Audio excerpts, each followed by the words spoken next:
Esta exposición, la próxima ponencia, como hemos dicho, corre a cargo de Nuria Ester Jiménez.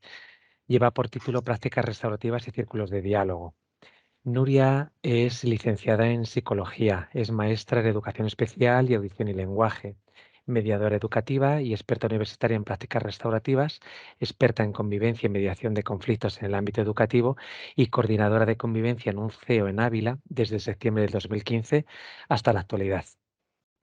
Nuria, pues te cedo la palabra y nada, cuando quieras tienes toda la hora es tuya.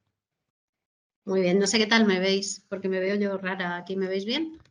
Vemos principalmente lo que es la presentación. Tú apareces en una Vale. ventanita así más pequeña y bueno, tienes como una especie de sombra hacia la parte izquierda, Por pero eso que vamos, no sé de dónde sale.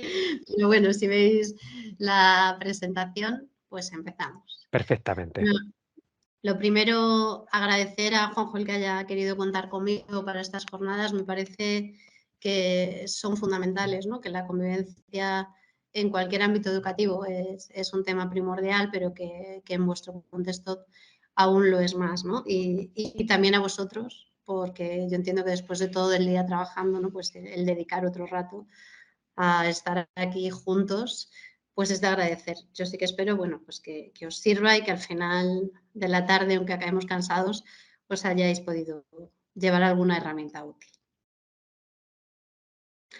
Bueno, yo mi idea es tocar diferentes puntos, posiblemente no nos dé tiempo a todo, pero como después sí que os pasaré la presentación, pues a lo mejor hay cosas que aunque no veamos luego, si os parece curiosas, pues podéis preguntarme y que os dejaré también mi correo.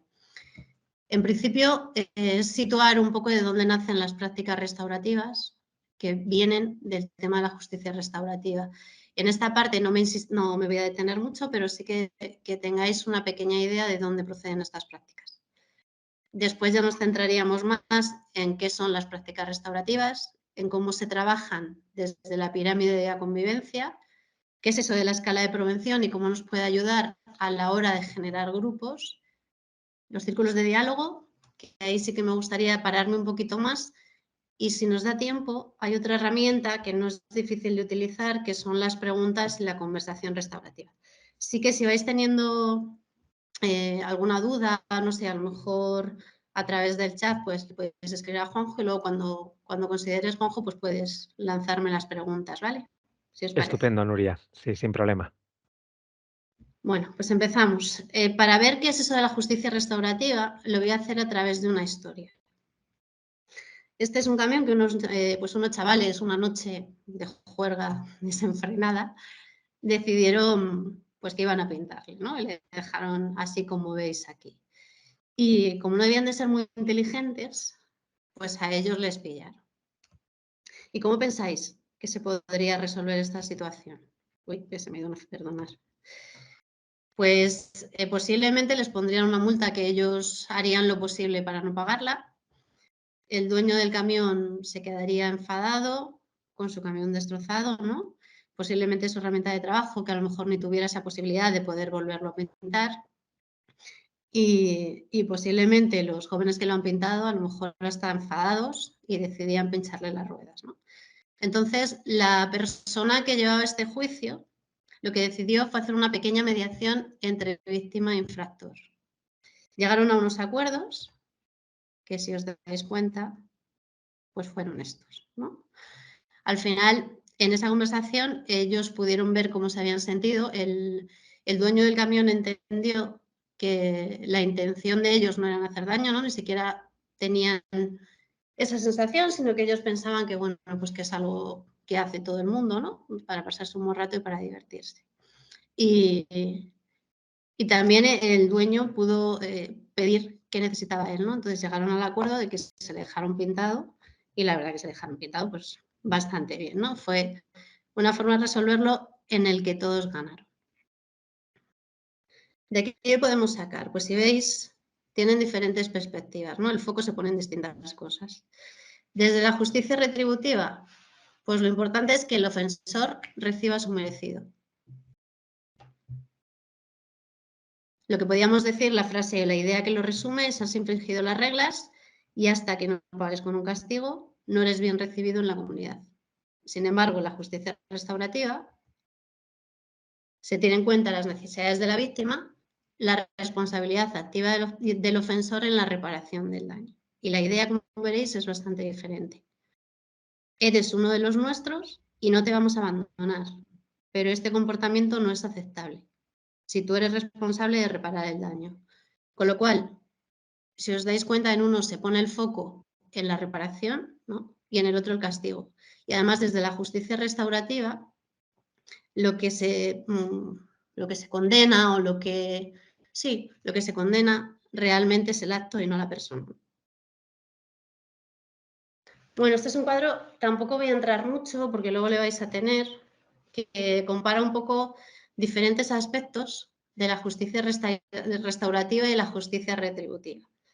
Sí que incidir como desde la justicia retributiva hace mucho hincapié en la culpabilidad, sin embargo en la restaurativa incide en la responsabilidad. Y en el castigo de la retributiva versus la reparación de la restaurativa, ¿no? Son dos de las cosas que yo destacaría más. Si esto nos lo llevamos al campo educativo, pues, ¿qué podemos sacar de ahí? Lo que derivaría de la justicia retributiva sería el castigo retributivo, ¿no? El castigo que conocemos de siempre, el castigo tradicional, que un poco lo que busca es la culpa y la ejemplaridad del castigo, que le sirva de ejemplo a otros para lo que no tienen que hacer. ¿En qué preguntas se basa? ¿Qué ha sucedido? ¿Quién es el culpable? ¿Qué pruebas tenemos? ¿Y qué sanción le corresponde? Ahí es donde ponemos el foco. Sin embargo,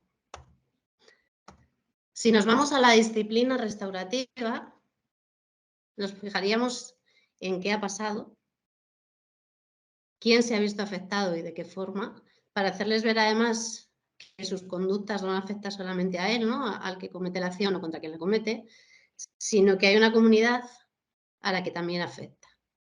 ¿Y qué se puede hacer para arreglar las cosas, ¿no? Esa parte activa de que tú que has causado el daño, asume la responsabilidad y te implicas también en resolver. Busca responsabilidad, reparación del daño y restaurar las relaciones. Vale, vamos a ver un vídeo muy pequeñito que explica esto un poquito mejor.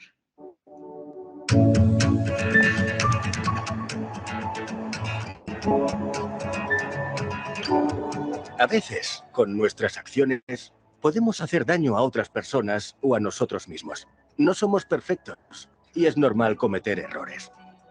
Tradicionalmente, el recurso más utilizado como respuesta a estos comportamientos es el castigo. No hay método educativo peor que el miedo o la amenaza. A la larga tiene unos efectos devastadores para la autoestima. Ante comportamientos que han causado un daño, en vez de responder con castigos que no tienen que ver con lo que ha pasado, proponemos ser más creativos y buscar consecuencias relacionadas directamente con el daño que se haya hecho. Estamos hablando de las prácticas restaurativas como alternativa al castigo.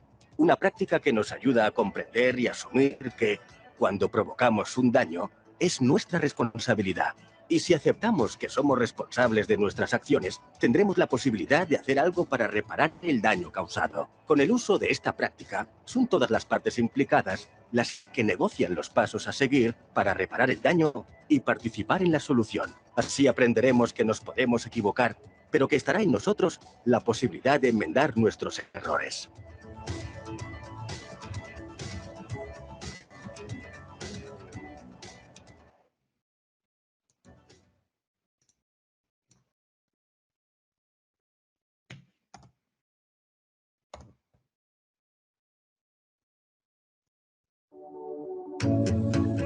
Me pisa la diapositiva, no sé por qué. Ahora. Vale. Pues entonces yo creo que más o menos la idea fundamental queda clara, ¿no? De esa capacidad de reparar el daño causado, de asumir la responsabilidad, que a veces parece cuando hablamos de prácticas restaurativas es como que no pasa nada, ¿no? Yo creo que hace mucho más responsable, que se tome más conciencia del daño que has hecho porque eres tú el que al final lo tienes que reparar, ¿no? Entonces, Las prácticas restaurativas beben de estos principios de la justicia restaurativa. Si os dais cuenta, al aplicarlas dentro del centro educativo, lo que pretendemos conseguir es una escuela con el compromiso de enseñar a vivir en comunidad. Una de las ideas en las que se incide muchísimo desde las prácticas restaurativas es esa idea de comunidad, ¿no? De que todos formamos parte de algo, y todos, me refiero a alumnos, a familias, a profesores, a PAS, todos los que formamos esa comunidad. ¿Qué nos aportan estas prácticas? Pues por una parte ayudan a que se construyan, se reparen y se mantengan relaciones sanas, crean espacios seguros de diálogo, promueven comportamientos responsables. O sea, no es solamente que evita que no se den comportamientos disruptivos o comportamientos agresivos, sino que además promueven esos comportamientos responsables. Reparan los daños y restauran las relaciones, y fomentan la colaboración y mejoran el rendimiento académico. Yo creo que ya a estas alturas todos tenemos claro que una mejora en el control emocional y una mejora en la convivencia lleva asociada a una mejora del rendimiento académico. Otra idea fundamental que yo creo que tenemos que grabarnos de las prácticas restaurativas es esa frase que pone ahí abajo de que la capacidad de sentirse responsables del bienestar del otro, además del tuyo, ¿no? O sea, es responsabilidad de todos que todos nos sintamos bien. Estas prácticas nos ayudan a conseguir este objetivo.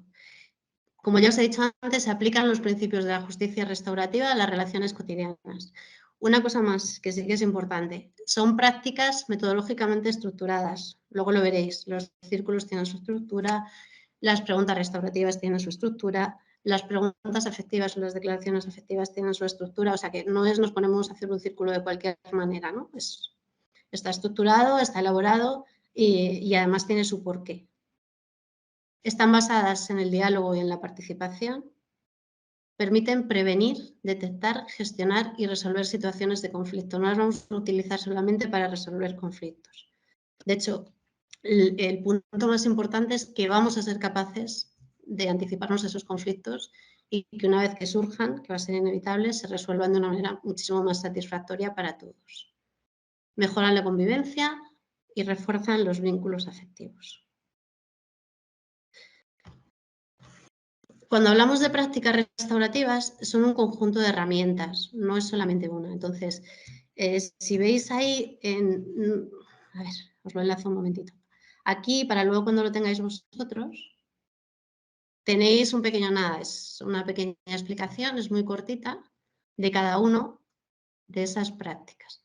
Pero que sí que si tenéis interés por conocer más, pues ahí lo podéis ver, porque sobre todo nos vamos a centrar en los círculos y si nos da algo de tiempo en las preguntas afectivas, ¿vale? Entonces, pues es como una escala que van desde las más informales, que es la escucha, que parece que es algo muy sencillo, pero que también hay que trabajar, ¿no? Sobre todo que sea una escucha empática, que sea una escucha activa, una escucha de verdad, irían hasta las prácticas restaurativas más formales, que son las reuniones restaurativas, que se suelen hacer en los centros educativos normalmente pues, cuando hay un caso serio, un caso de acoso o otro tipo de cuestiones que ya tienen un carácter más serio y que ya sí que tienen que estar dirigidos por profesionales bien formados.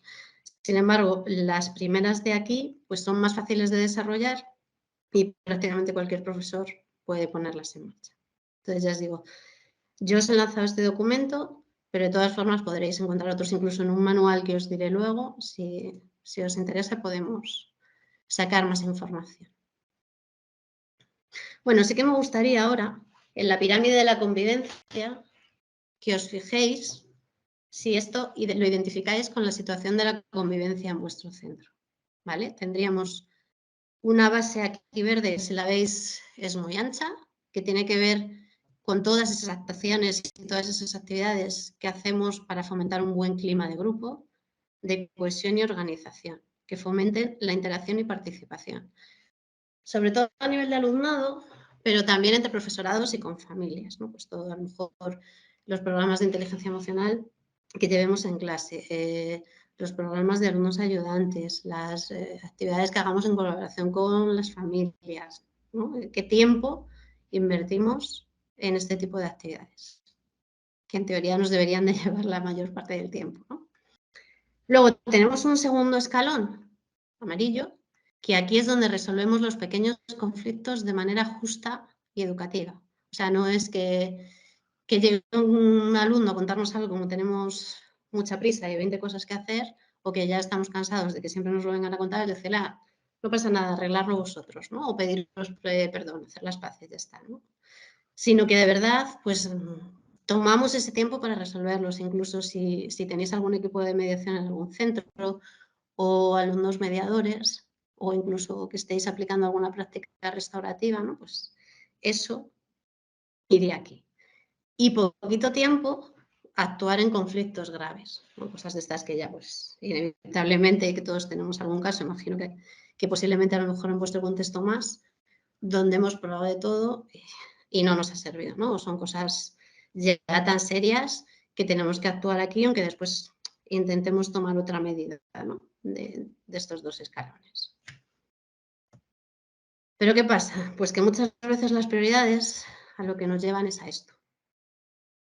Que dediquemos poco tiempo a crear vínculo en el grupo, pues una de dos, o porque consideramos que no es importante, que yo creo que en la mayoría de los casos no es eso, ¿no? Sino que nos va comiendo esto, nos va comiendo lo urgente y tenemos muy poco tiempo para trabajar eso.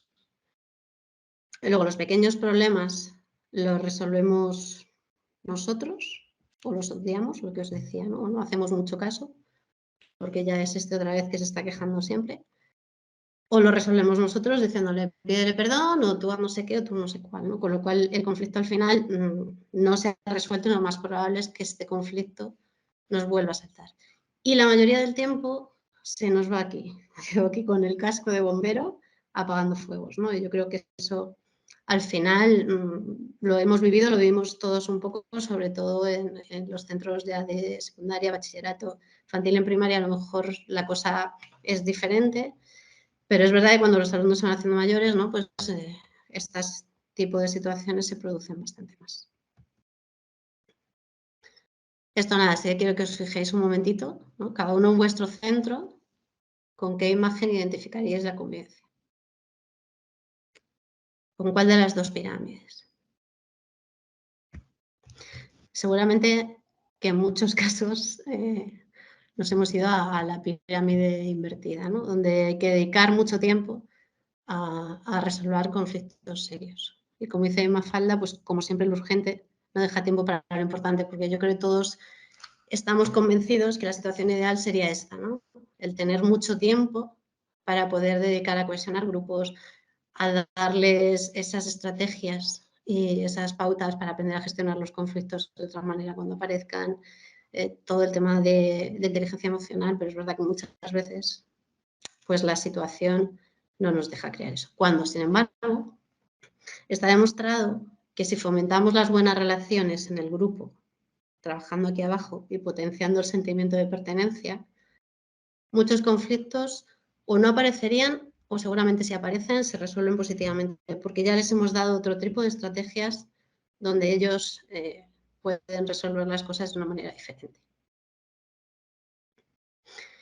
¿Qué implica esta mirada restaurativa? Al final, esto va relacionado con la pirámide anterior que hemos visto, ¿no? Como ya habréis podido imaginar, la mirada restaurativa se enfoca en la pirámide de la base verde ancha, donde dedicamos muchísimo tiempo a trabajar estas acciones que generan comunidad, que generan respeto, que generan responsabilidad, ¿no? Y además, si os dais cuenta, aquí iríamos desde un enfoque reactivo, donde nos dedicamos ya a reparar el daño, un enfoque preventivo que intentamos, ¿no? que las situaciones no surjan o que los conflictos no surjan, pero vamos, yo creo que todos sabemos que al final van a surgir, ¿no? Un enfoque proactivo, lo que os decía, donde se trabajan estas acciones a generar comunidad, y va más allá con un enfoque preventivo, que mucha gente se cree que está mal escrito, pero no es así, ¿no?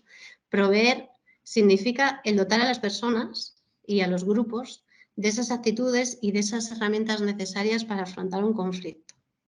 Porque evidentemente los conflictos van a surgir, ¿no? Incluso Yo creo que los que nos movemos un poco en este mundo, que a veces nos dicen que no tienen nada positivo, yo creo que sí, ¿no? Que los conflictos bien gestionados y con las herramientas adecuadas sí que pueden tener aspectos positivos, ¿no? Si se resuelven bien. Entonces, aquí es donde deberíamos de incidir y donde deberíamos de dar más tiempo.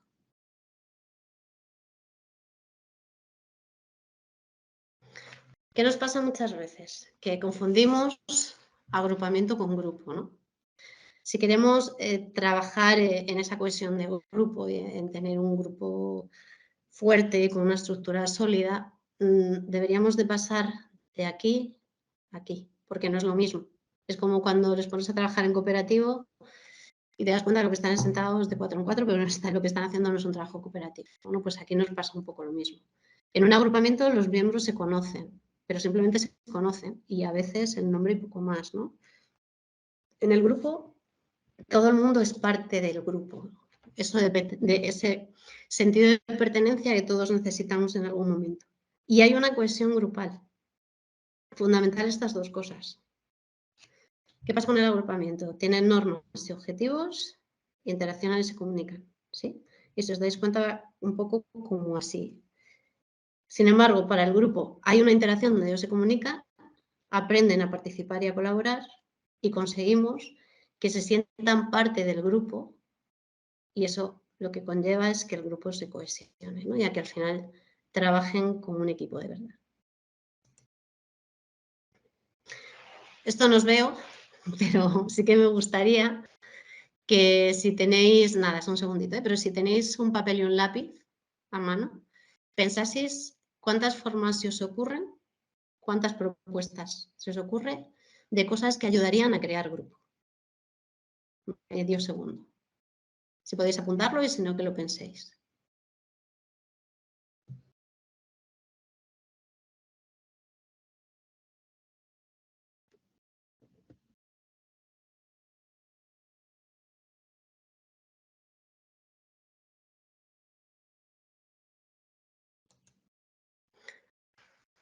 Bueno, he ido rápida, pero por si alguno no se os ha ocurrido ninguno, os voy a dejar yo aquí una herramienta, ¿vale? Es la escala de Provención, que de lo que se trata es de intentar mejorar la cohesión grupal. Entonces, a lo largo de la presentación vais a encontrar enlaces, ¿vale? Aquí, en este enlace, os lleva a una página donde os explica un poco y os da más ejemplos, que ahora os voy a enseñar alguno también. Lo importante de esta escala es que sí que tenemos que ir aplicándolas en el orden que nos pone aquí. Empezando por presentación, siguiendo con dinámicas de conocimiento, dinámicas de aprecio, de confianza, de comunicación, de toma de decisiones y de cooperación. Muchas veces, ¿qué nos pasa? Que no se conocen el nombre un poco más, no tienen confianza y pretendemos que cooperen.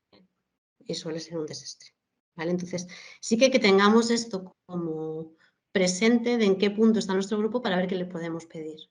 Porque es lo que os digo, luego las dinámicas van enfocadas a estas y hay dinámicas que no me puedo poner a hacer una dinámica de confianza si no te conozco y no te tengo un poco de aprecio, porque no va a salir bien.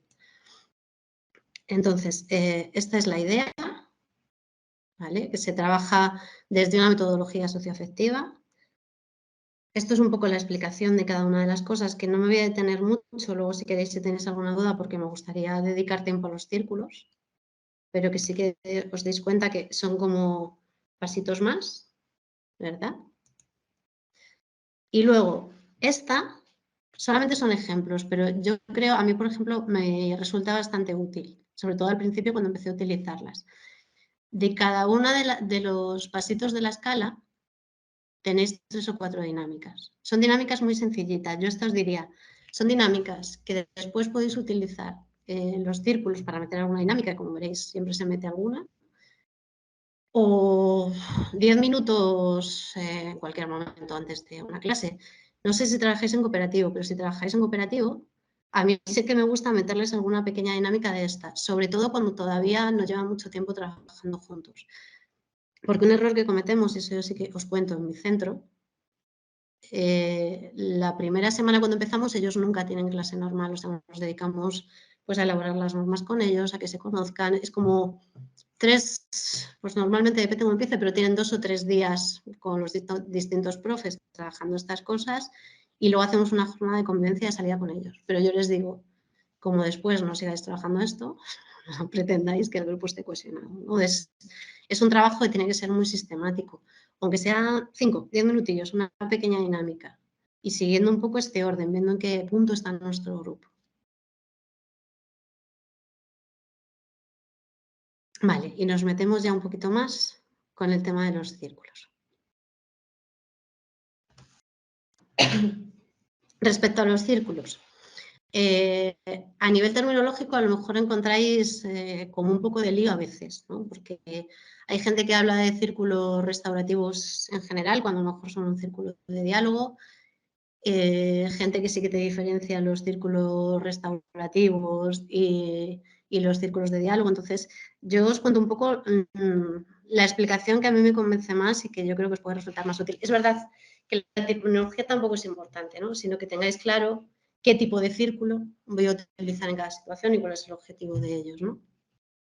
El círculo proactivo o de diálogo se llama proactivo porque se supone que con él lo que estamos haciendo es adelantarnos a que surjan conflictos o cuando ha surgido un conflicto sencillo, entre comillas, a que no escale, ¿no? Entonces, estos círculos, que es con los que nos vamos a trabajar luego, están dedicados a crear comunidad, a desarrollar relaciones, a la cohesión social, a trabajar temas de diversidad y de reconocimiento, prevención y prevención, o sea, que no se den determinadas situaciones y al proporcionarles herramientas para que esas situaciones se dan, las sepan resolver. Y comunicación, sobre todo es una herramienta de comunicación. De hecho, me gustó mucho cuando hace unos años una de mis alumnas dijo que eso, que para ella el círculo era una herramienta de comunicación más, ¿no? Pues, ojo, qué bien. Si has aprendido a comunicarte así, porque al final la forma de comunicarse el círculo es una situación en que todos somos iguales, las opiniones de todos se respetan por igual, ¿no? Y que todo el mundo se puede sentir con esa confianza de poder hablar.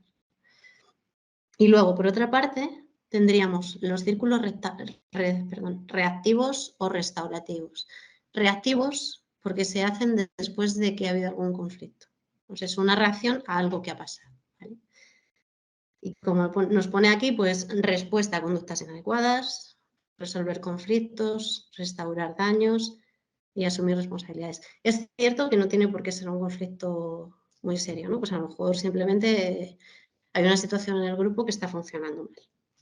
Pues puedes hacer con ellos un círculo de este tipo. Hay gente que te diría que iba aquí y gente aquí, pero ¿qué es lo que os digo? Que sí que entendáis, ¿no? Que hay unos que los hacemos a modo preventivo y otros cuando las cosas han pasado ya, pero que la estructura luego va a ser muy similar.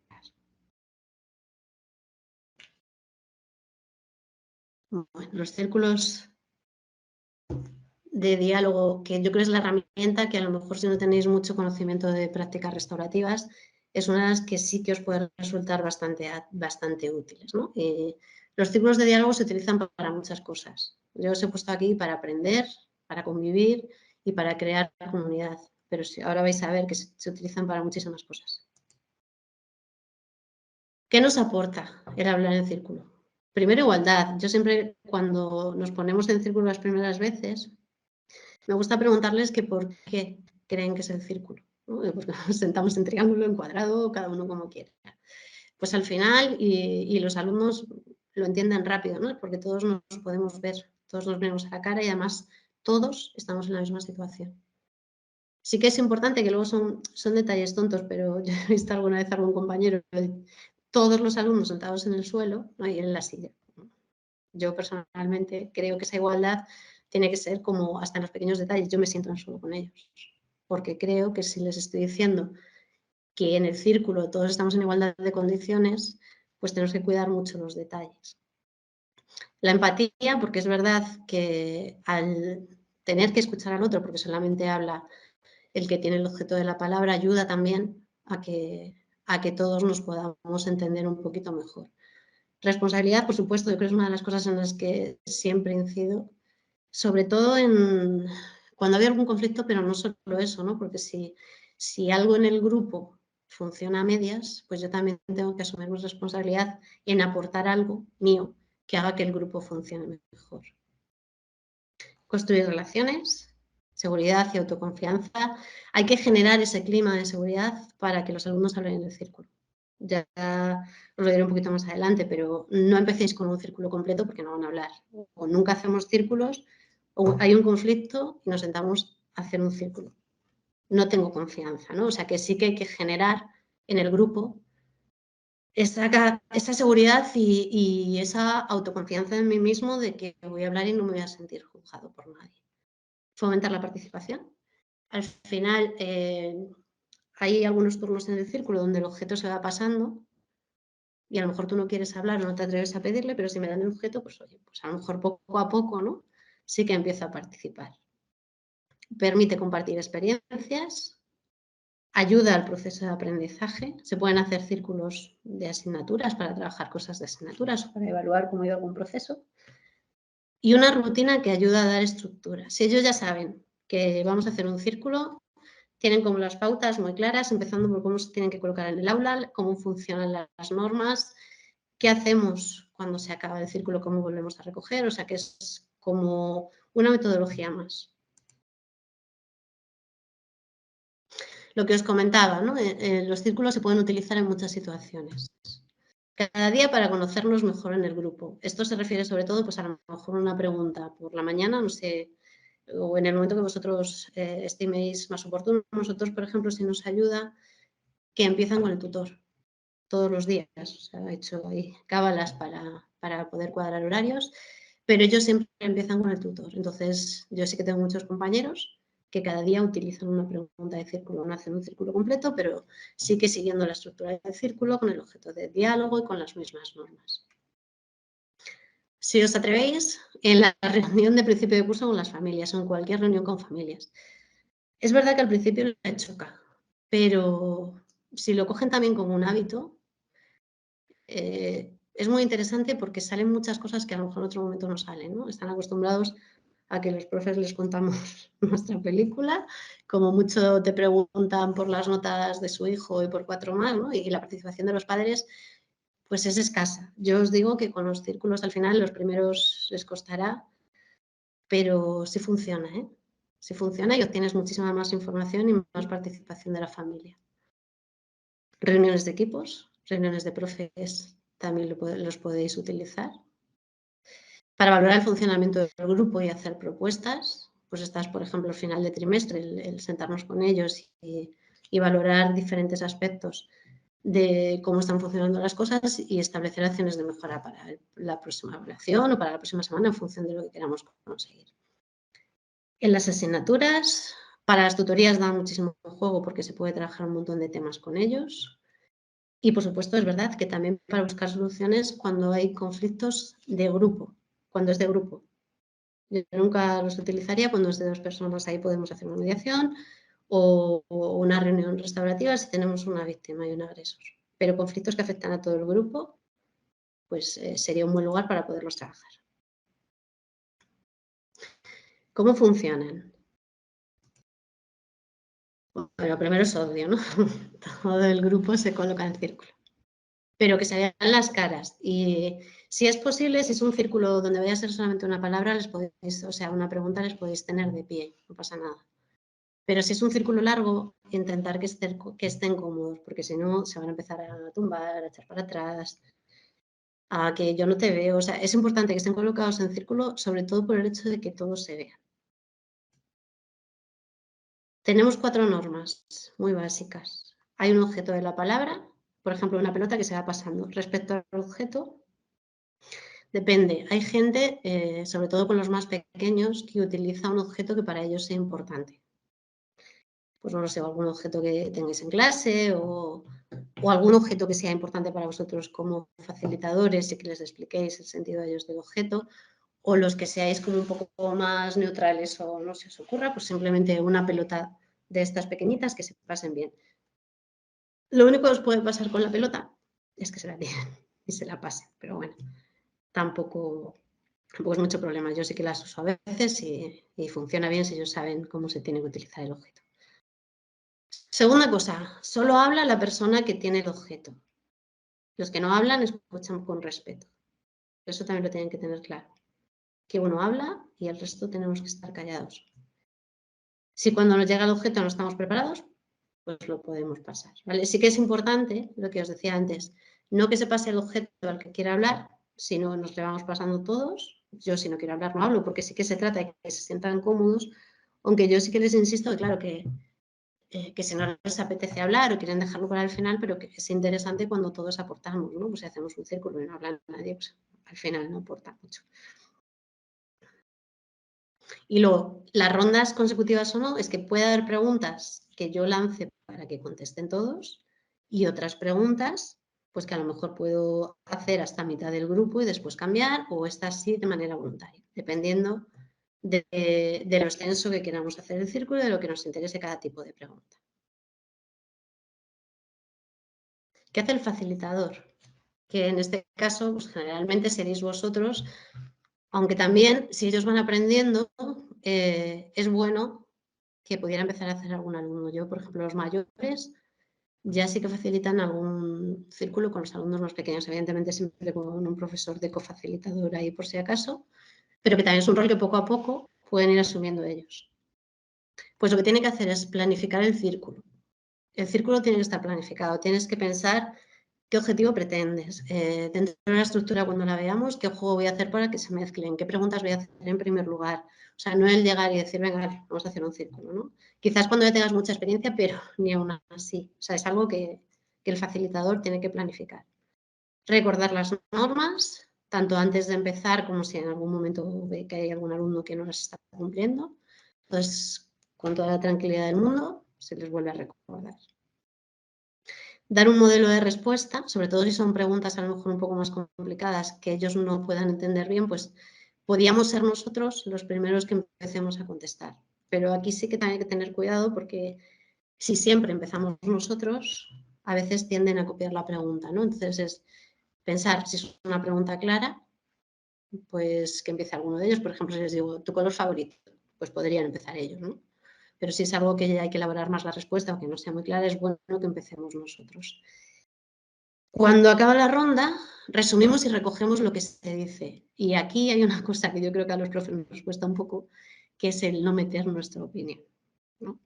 Al final estamos facilitando. Nosotros sí que participamos como uno más, pero hay temas que si no nos gustan o nos sacan un poco. A lo mejor lo que puedes hacer es lanzar una pregunta ahí para que ellos debatan sobre eso o después, fuera del círculo, el trabajarlo con ellos, ¿no? Pero sí que al final los protagonistas ahí son ellos, los tenemos que dejar hablar a ellos. Resolver las situaciones que se presenten, pues imaginaros dos que no paran de hablar. Mientras los demás están intentando contestar a la pregunta, tienes a dos o tres súper amigos que no paran de enredar y se sientan juntos, ¿no? Pues ahí el facilitador también tendría que buscar la manera de que esa situación se resuelva. Pues a lo mejor hacer un juego de mezcla y ya está, y lo separas. O cambiarte tú y ponerte en medio, ¿no? Pues tienes que estar también un poco alerta a esas cosas.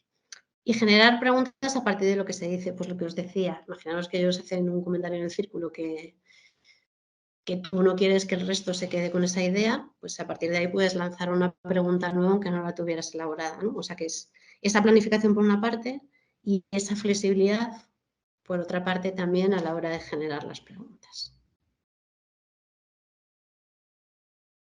Vamos a ver algunos tipos de círculos. Estos son los que os digo que son muy facilitos y que podríamos hacer cualquiera. De inicio, es solamente una pregunta con una ronda. Y puede ser o al inicio de una semana, o al inicio de una clase, o al inicio de cualquier día. Estas son solo algunas, ¿vale? Luego os dejaré más. Pues, por ejemplo, ¿cómo me he levantado hoy? ¿Cómo me siento?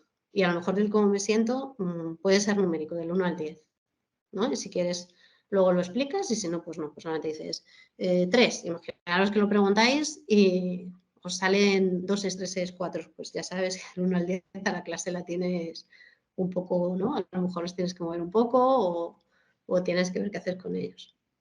Una expectativa para el día de hoy, algún deseo o reto para esta semana, algo que me ilusiona. Son preguntas sencillitas, pero que aparte algunas te sirven a ti como profesor para hacerte una idea de cómo tienes el grupo y otras para lo que sirven es para que ellos se vayan conociendo un poquito más y se vaya generando ese clima de confianza en el grupo.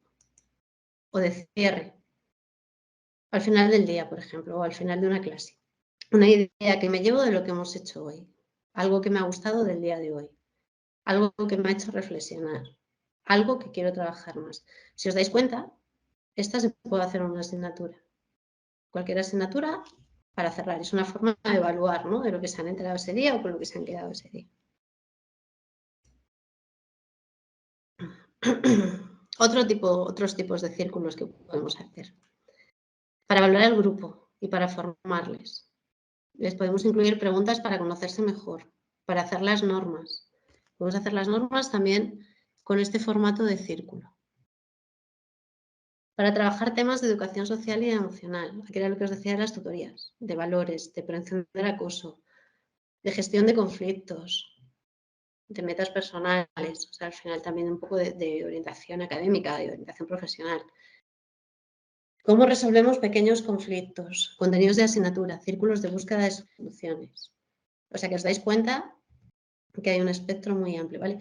Voy a poneros un ejemplo, esto es una pena, que ya lo hablé con Juanjo, a mí los cursos de prácticas restaurativas creo que tienen que ser eso, prácticos, ¿no? Entonces, si tenéis oportunidad, sí que intentar hacer alguno, porque son muchísimo más dinámicos y además podéis vivir de verdad lo que es luego hacerlo con los chavales. Pero bueno, pues para que os vaya quedando, este sería un círculo que podríamos hacer para que ellos vean y opinen sobre cómo es estar bien en un grupo, ¿vale?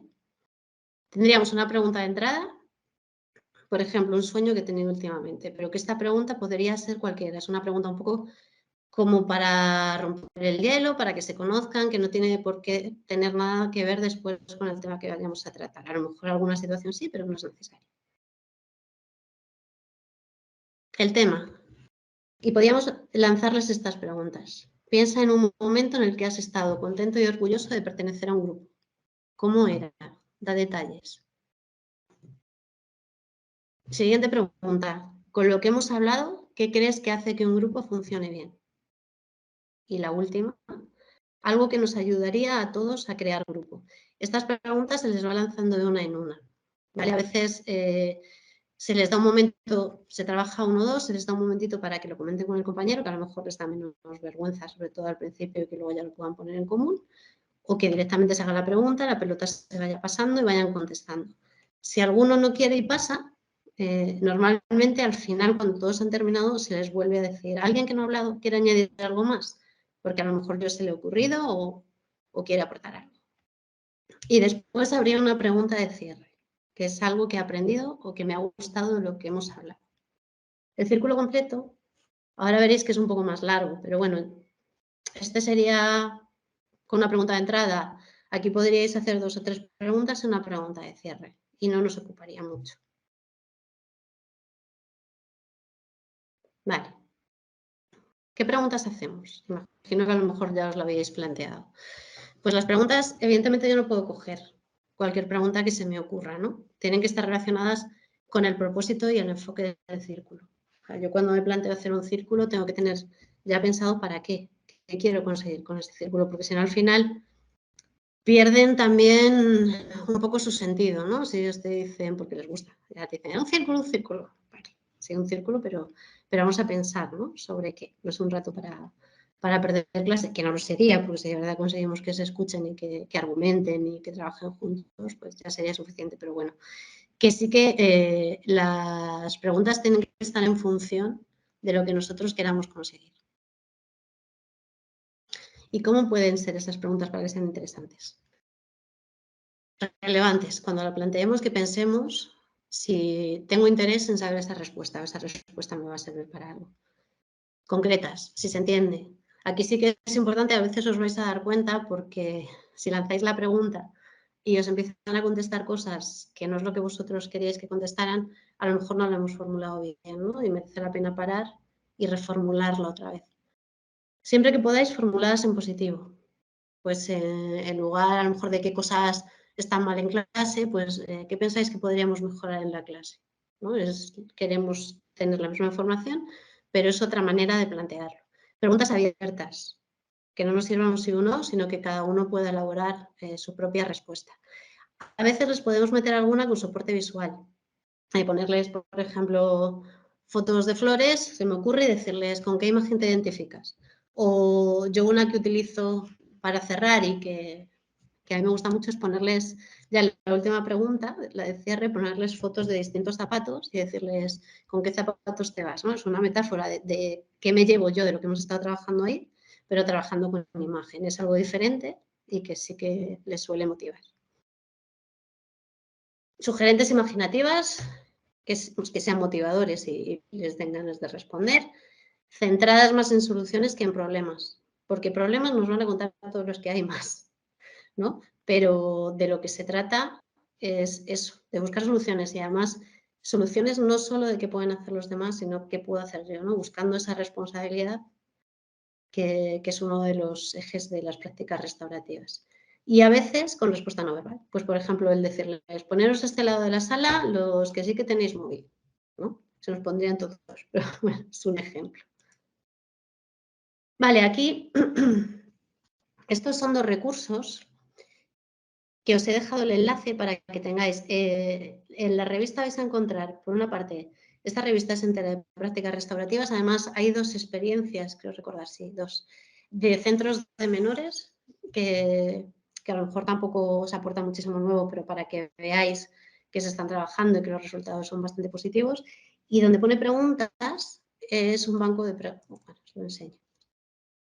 Es de la revista, el anexo de la revista, y es un banco de preguntas, pues, por conocimiento de los demás, evaluación de aprendizaje, que yo creo que os puede resultar útil. Y este libro de Jan Smith ya es más largo, pero también tiene bastantes recursos. Al final, en los anexos, os vienen también preguntas y alguna actividad más, os explica bien todo el espectro. Entonces, yo creo que esto también puede ser interesante. Esto ya es un círculo completo, un círculo de los largos, ¿no? De las partes que tendría, que ya os he dicho, yo esto os animaría a hacerlos cuando ya tengáis un poco de experiencia y hayáis empezado con cosas más cortitas, porque os van a ocupar una sesión de clase larga, seguro, y ya, pues eso, metemos otro tipo de actividades que al final a ellos les resulta divertidos, pero que requiere tener un poquito más de práctica. Entonces, en estos empezaríamos siempre con una pregunta inicial para romper el hielo. Pues eso, para sonreír, para reforzar, para que trabajen juntos. Esto está así puesto porque la actividad de mezcla la podremos meter o no, es opcional. A mí sí que me gusta meterla, sobre todo os digo porque cuando se sienten en círculo se van a sentar como ellos quieran. Amigos con amigos, los que ya sabemos todos que luego nos van a dar la turra toda la hora, y que no conocen, o sea, tiene 2 vertientes. Por una parte, separar ese grupo, que a lo mejor no nos conviene que estén juntos de momento, y que se conozcan más entre ellos, ¿no? Porque si no, siempre al final se van a sentar con las mismas personas. Entonces, son juegos que lo que hace es que ellos se muevan, se cambien de sitio y ya van a trabajar con otros compañeros y posiblemente el ambiente también esté un poco más tranquilo.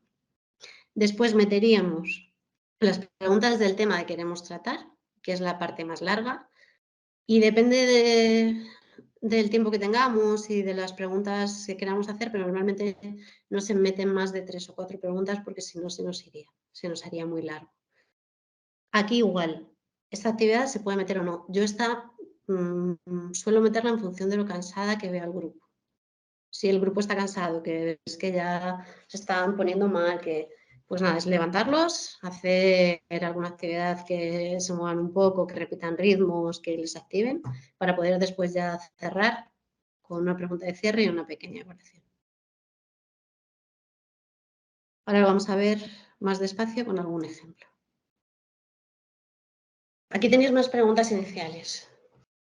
¿Vale? Os dais cuenta, pues algunas tienen más implicación emocional, otras no tienen mucha porque son cosas más sencillas. Una película que me ha gustado. Eso también tenéis que ir valorando ya después vuestro grupo, ¿no? Para hacer preguntas con las que nadie se sintiera incómodo. Una cosa que me gustaría comer, pero no he comido. Bueno, una cosa que me resulta fácil o que aprendo con facilidad. Si veis luego en el banco de preguntas, es verdad que hay otras preguntas que a lo mejor ya implican más a nivel emocional, que tendrías que valorar si el grupo ya está preparado para ellas o no. Juegos de mezcla, pues seguramente conoceréis muchos, pero yo os he puesto aquí estos 3. Este es que se tienen que ordenar por fecha de nacimiento sin hablar, con lo cual tienen que hacer un trabajo cooperativo, día y mes, no cuenta el año, pero sí que por día y mes, ¿no? Entonces, sin hablar, con gestos o como sea, pues se tienen que organizar. Es curioso porque tú ahí ya te da mucha información del grupo. Cuando ves que uno se sienta, cuando tiene claro más o menos cuál es su sitio, se sienta y no hace caso a nadie, el que va organizando a todos, o sea que es curioso, es una dinámica curiosa, ¿eh? Se lo pasan bien y a nosotros como profesores nos da información. Esta de naranjas y limones o ensalada de frutas es que vas contando y cada uno es o naranja o limón, cada alumno les vas numerando. Y tú cuentas una historia, cuando digas la palabra naranja se cambian de silla todas las naranjas, con los limones se cambian de silla todos los limones y cuando dices ensalada de frutas, pues se cambian todos. Y la del viento sopla, es que las tres estas son muy típicas. Es que puedes decirles, el viento sopla para los que llevan zapatillas negras y todos los de las zapatillas negras se tienen que mover y cambiarse de sitio. O con cosas que a lo mejor no se vean. A todos los que les gustan las hamburguesas. O a veces les digo, los que todos tienen 2 orejas. O sea, todos los que tienen 2 orejas, pues ya se nos vuelven a mezclar todos, ¿no? Así que ahí también podéis jugar y dejar de moverlos cuando veáis que vosotros... el grupo ya está más o menos situado como vosotros queréis que esté. Un esquema de preguntas. No tiene por qué ser así, pero este ayuda bastante para trabajar esa parte, esa segunda parte, ¿no? Donde ya me centraba en el tema. Una cosa que funciona o me gusta, por ejemplo, algo que te ha ido bien en esta evaluación. Una cosa que podría mejorar. Pues, ¿qué quieres mejorar en la próxima evaluación? O qué aspectos crees que podrías mejorar. Y una contribución personal. ¿Qué puedes hacer tú? ¿Qué puedes aportar tú para que la clase vaya mejor? Estos serían, pues, algún ejemplo, ¿vale? Pero que siempre que podáis, una estructura sencillita, algo que funciona, un aspecto de mejora y qué puedo hacer yo para que eso mejore. Esta actividad igual, se la podemos meter o no en función de cómo veamos al grupo. Y luego, ¿cómo podemos cerrar? El círculo, cerrarle siempre, aunque me tenga que comer alguna pregunta en medio, es bueno que le cerréis, por lo de la estructura que os decía, ¿no? Está como muy organizado y ellos tienen que conocer también esa dinámica. Y siempre el cierre es una especie de evaluación, de valorar cómo ha ido el círculo. Algo que me ha gustado, antes de terminar hay alguien más que quiera decir algo, preguntarlo, cómo venía y cómo me voy, hoy me he dado cuenta de, ¿vale? Hay otros muchos cierres que luego en los libros en otros que os voy a dejar al final de Linda Hawkins, también encontraréis más preguntas. Otro sobre las relaciones en el grupo. En la entrada, una canción que me gusta. Mezcla. ¿Cómo fue tu día? Esto es que los que ayer tuvieron un buen día, pues que se levanten y se cambien de sitio. Los que tuvieron un mal día, igual. Y los que tuvieron un día ni bueno ni malo, pues hacemos lo mismo. Y aquí sí que si alguno quiere compartir el por qué tuvo un mal día, un buen día o un día normal, pues también es una manera de generar más confianza entre ellos. Aquí el tema, he metido 4 preguntas, pero si os dais cuenta, esta es muy sencillita, porque es valorar del 1 al 10 cómo te sientes con el funcionamiento del grupo. Esa no tarda en nada. Una experiencia positiva que has tenido con tu clase, vamos a focalizar, no solo en lo malo, sino que también comparten cosas buenas. ¿Cómo quieres ser tratado por los compañeros? Aquí te dicen la mayoría con respeto. Pues ya, te toca aclarar, ¿no?, qué es para cada uno el respeto. ¿Qué cosas te molestan de otros compañeros? ¿Y cómo te sientes cuando esto pasa? Si os dais cuenta, aquí he puesto alguna secuencial, que sería que la contesten todos porque realmente es valorar del 1 al 10, que como muchos no darán explicaciones, pues este le podrían hacer todos. La experiencia positiva es no secuencial, o sea que sí que vamos pasándolo, pero contesta quien quiera. ¿Cómo quieres ser tratado por tus compañeros? Este 1-2 es que yo lo hablo primero con mi compañero y después lo cuento. Porque si no, muchas veces a lo mejor tampoco tienen muy claro qué pueden contar o tienes alumnos que no hablan porque son más tímidos y siempre trabajar con el compañero de al lado les cuesta menos y lo hacen bastante mejor. ¿Qué cosas te molestan de otros compañeros y cómo te sientes cuando esto pasa? Y en este caso es que lo hagan con el compañero, pero luego no dicen lo suyo, sino lo que les ha contado la otra persona, con lo cual ahí también estás trabajando con ellos el tema de la escucha. energizante. Bueno, esto es adoptar figuras de animales y que se tienen que ir moviendo, es lo mismo para que carguen un poco las pilas. Y luego el cierre, concreta alguna cosa que podrás hacer esta semana para mejorar el ambiente del grupo, recoger compromisos. Yo sí que os digo, cuando sea algo donde se diga algún compromiso, que tomen nota. A mí me gusta que ese compromiso se recoja en un post-it, por ejemplo, cada uno que lo recoja con su letra. Y cuando pase el tiempo que nosotros consideremos oportuno, el revisarlo con ellos. ¿No? Que no se quede, vale, hacemos un círculo, todos vamos a ser muy buenos, muy bien, genial, y luego eso no se vuelve a revisar. ¿No? O sea, que adquieran compromisos serios delante de toda la clase. Por eso es importante también que sean compromisos que ellos puedan cumplir. No sé cómo voy de tiempo. 4 minutos. Bueno, Nuria, disculpa que te interrumpa. dime. Hay 3 preguntas que sí que, bueno, pues porque no queden en el aire para, bueno, para hacértelas, aunque sea de modo Vale, rápido, pues ¿vale? mira, si quieres, Juanjo, que luego os paso la presentación, tenéis un par de vídeos también, ¿vale? Para que podáis verlos con calma. Y lo único sí que os voy a enseñar, tenéis al final estos materiales. Estos dos son digitales. Desde aquí tenéis, pues eso, tenéis dinámicas, juegos de estos que os he estado diciendo, son muy sencillitos de manejar. Y luego estos dos ya son libros que sí que los tendríais que comprar, que también están bastante bien. Entonces, si queréis, pasamos a las preguntas, Juanjo. Vale, bueno, son sencillas, Ubuntu, pero bueno, una más antropóloga que estudia. se dispara el vídeo. Mira, justo al principio, al inicio de tu exposición, bueno, no quería interrumpir más que nada por si las ibas contestando y que luego también sirviera un poquito a lo mejor de recapitulación. Hay una compañera, María Pilar Talavera, que preguntó al inicio de tu exposición, Nuria, que si la persona que ha hecho algo mal no acepta que ha hecho nada mal, ¿cómo hay que actuar con esa persona? Claro, es que el caso es diferente, porque aquí lo que tienes que hacer, no me ha llegado tiempo a llegar, pero lo tenéis luego en las preguntas del final. Tienes que hacer un trabajo previo con ellos, de, pues eso, las preguntas de qué ha pasado, a quién ha afectado, cómo te has sentido. Tienes que hacer un trabajo previo. Es verdad que ese trabajo acompañado de un adulto, porque solos no lo suelen hacer bien, en la mayoría de los casos sí que reconocen por lo menos parte de la responsabilidad. Pues habrá casos donde a lo mejor no asuma nada de culpa, entonces es difícil, ¿no? Yo te digo que con ese proceso de sentarte con ellos y de trabajar esas preguntas con ellos suele funcionar bien, pero que habrá casos pues, que posiblemente se nos escapen. Y no le puedes obligar tampoco a sentarse con otra persona y hablar, ¿no? Sí que hacer esa reflexión con ellos, yo creo que la hay que hacer.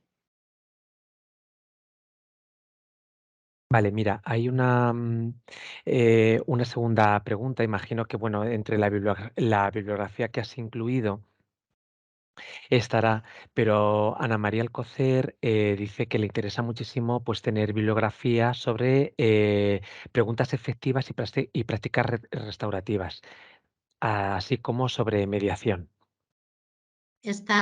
Mira, de mediación no he metido nada, pero os lo podría enviar. Pero de prácticas restaurativas están los 2 manuales estos de Belinda Hawkins que tienen el enlace que además está en digital, o sea que se lo pueden descargar y son muy utilizables, son muy facilitos.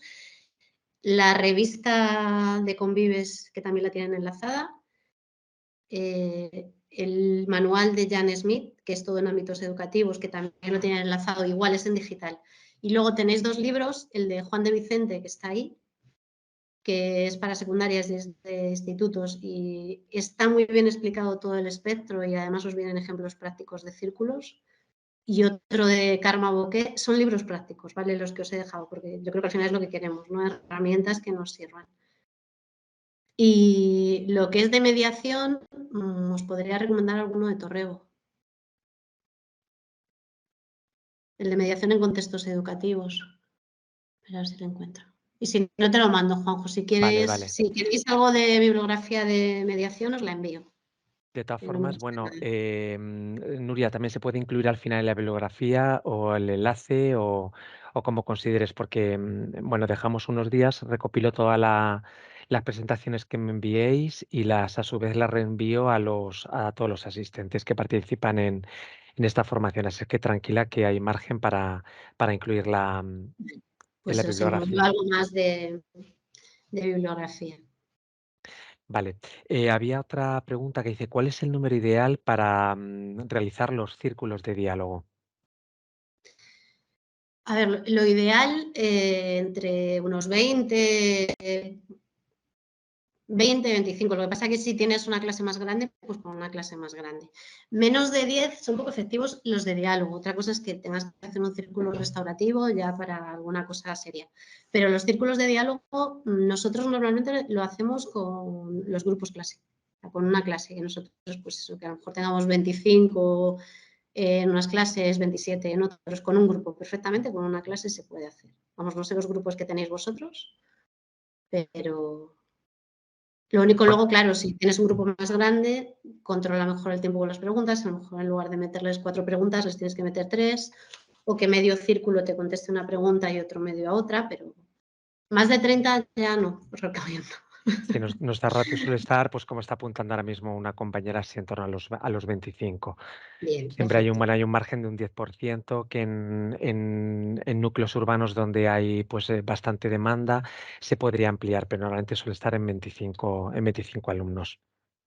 Perfecto. De hecho, uno de los vídeos que os he dejado es de un instituto de León y sale cómo se colocan. O sea, en el momento que ellos aprenden a colocarse en círculo, luego no cuesta tanto, es bastante sencillo. ¿Vale? Y el otro vídeo trabajan sobre la resolución de un conflicto. A mí hay cosas que no me convencen mucho de cómo se hace, pero para que entendáis un poco cómo se trabaja, yo creo que sí que que los podéis ver porque no son muy largos. Uno no sé si son 8 minutos y el otro 4, una cosa así.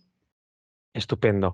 Pues Nuria, de verdad, muchísimas gracias, pues porque es Gracias a muy vosotros. difícil concretar lo que es prácticas restaurativas en una hora y bueno, has hecho un repaso y bueno, has dado algunas pinceladas, has puesto algunos ejemplos que para los docentes, bueno, tú como docente y se nota que estás aterrizado y que estás en las aulas, pues pues ya sabes que es muy importante que siempre de este tipo de formación llevarnos algunos recursos y luego poder consultar bibliografía. Así es que de verdad, muchas gracias por el esfuerzo y por la capacidad sobre todo de síntesis. Y sobre todo, bueno, pues en un formato donde es unidireccional y las prácticas restaurativas pues invitan cuanto menos al diálogo o a una mínima interacción. Así es que de verdad, muchas gracias, Nuria. Ya les he dicho que probéis si tenéis la oportunidad de hacerle presencial, porque es como de verdad se aprende. Y nada, que muchísimas gracias a ti, a vosotros.